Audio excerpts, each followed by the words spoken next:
Our reforms to planning policy have three fundamental objectives: to put unprecedented power in the hands of communities to shape the places in which they will live, to better support growth, to give the next generation the chance that our generation has had to have a decent home, and to allow the jobs to be created on which our prosperity depends.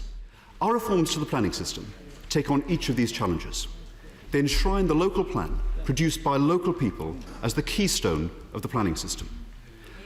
They make planning much simpler and more accessible, reducing over 1,000 pages of often impenetrable jargon into around 50 pages of clearly written guidance.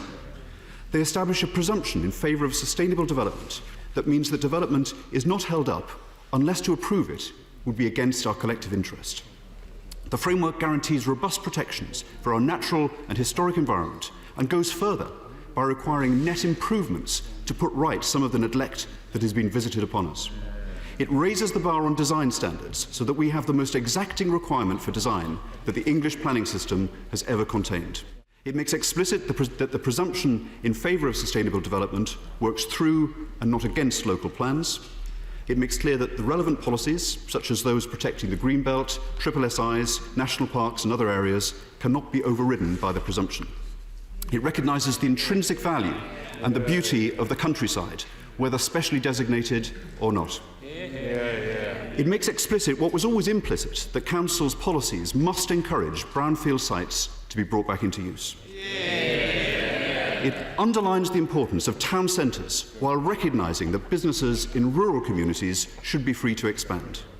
It takes a localist approach to creating a buffer of housing supply over and above 5 years and in the use of windfall sites.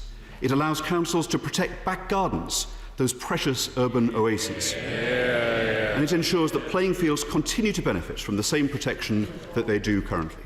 Mr. Speaker, the purpose of planning is to make the way that we live our lives tomorrow better than it is today.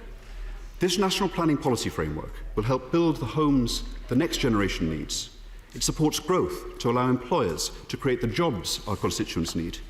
It protects what we hold dear in our matchless countryside and in the fabric of our history. It does so by taking power away from remote bodies and putting it firmly into the hands of the people of England.